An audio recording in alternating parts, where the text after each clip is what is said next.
Hello, my friends. In general, it's clear that Putin has something up his sleeve. I think by now everyone understands not to underestimate the enemy, especially Russia, which has significant resources. Let's begin with the situation on the front, starting with the Avdiivka direction. As you can see, the number of attacks here has doubled. Occupiers are attempting to storm the outskirts of Avdiivka, aiming to encircle the city from two sides and extend their flanks in the direction of Severne and Stepove. Complex battles are ongoing here, with 5 assault brigades supported by tanks, artillery and aviation making significant breakthroughs in the areas of Severne and Tonenki. The situation is extremely challenging. Similarly, in the Stepove area, several groups are advancing, but they haven't managed to secure their positions. The capture of slag heap near the plant is still unconfirmed. Moreover, after yesterday's intensive daytime shelling in the area of Ceramic, offensive actions have commenced, and this settlement is now under attack. In the area of Pervomaisk, the occupiers are actively making advances. Battles are taking place closer to the village of Netailove, where the occupiers hadn't broken through previously. This suggests that they are managing to penetrate some of the Ukrainian positions, and today the battles are less than 4 kilometers from Karlivka. To the south, battles are ongoing as well, with occupiers heavily shelling the outskirts of Mariinka, attempting to capture the entire settlement, but so far without success. Meanwhile, in the areas of Pobeda and Novomykhailivka, as of last night, battles have ceased with only occasional shelling. In any case, the situation on the Avdiivka front is extremely challenging. Such powerful and sustained attacks haven't been seen since the beginning of the war. However, it's crucial to note that the front line hasn't changed over the past day, which means that the occupiers are unable to establish themselves in new positions.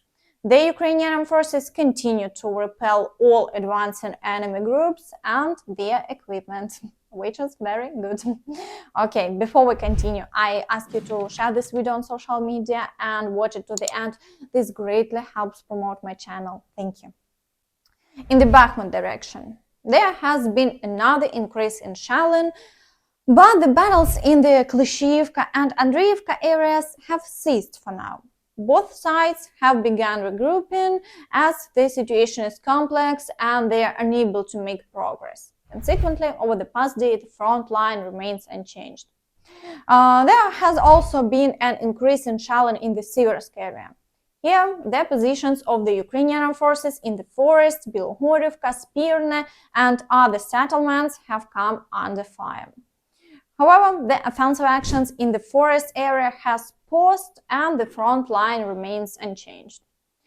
In the Crimea direction, the situation remains stable, with shelling and offensive actions near Makiivka. So far, the situation is under control and the Ukrainian forces are successfully repelling all attacks, keeping the front line unchanged.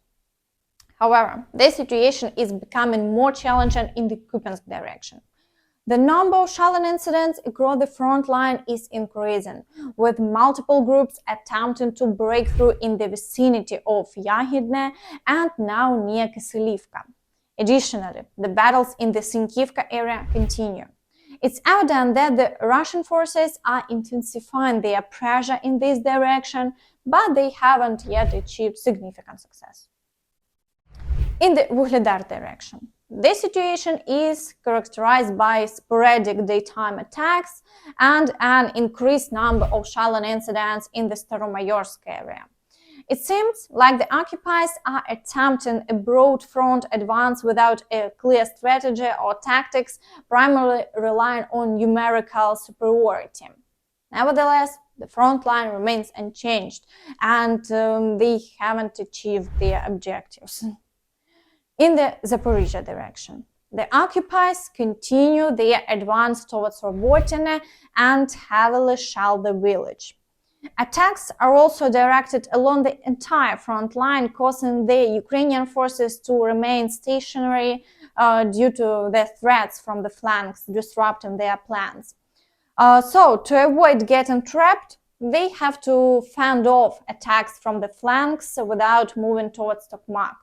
Moreover, there is an update confirming recent successes for the Ukrainian armed forces in the Kopany area. They have managed to expand their penetration into the Russian defense, advancing approximately 1.6 kilometers and enlarging the gray area by 3 kilometers. The situation is evolving. Further developments are expected.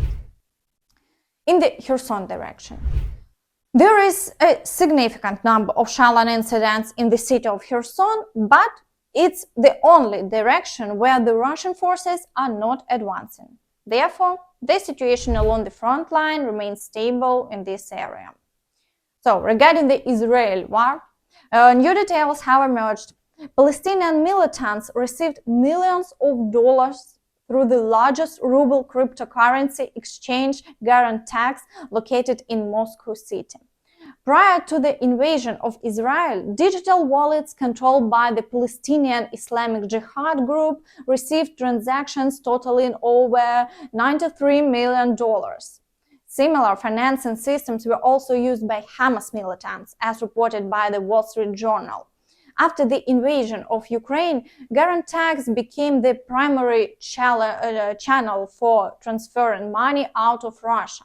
In June, the total transaction amount on the platform reached approximately $865 million, which is 3 times more than in April 2022, when the US Department of the Treasury imposed sanctions on the cryptocurrency exchange. Okay, meanwhile, the occupiers claim to have fully restored the Crimean Bridge, allegedly even 18 days ahead of schedule, with traffic open on all 4 lanes. Well, so while the Russians see a complete bridge, others may see it as a legitimate target for the Ukrainian armed forces. We will wait. Additionally, it has been revealed that North Korea has delivered 1,000 containers of military equipment to Russia, citing a close briefing at the White House. In exchange, North Korea expects to receive heavy weaponry, including aviation equipment. The deliveries occurred between September 7th and October 1st. Furthermore, the results of negotiations between the President of Ukraine and the Prime Minister of the Netherlands have been disclosed. During their meeting in Odessa, Vladimir Zelensky and Mark Rutte reached several agreements. The Netherlands will provide Ukraine with Patriot missile systems. The Kingdom will intensify sanctions to limit Russia's ability to finance the war. The Netherlands will assist Ukraine in obtaining patrol boats to secure the grain corridor.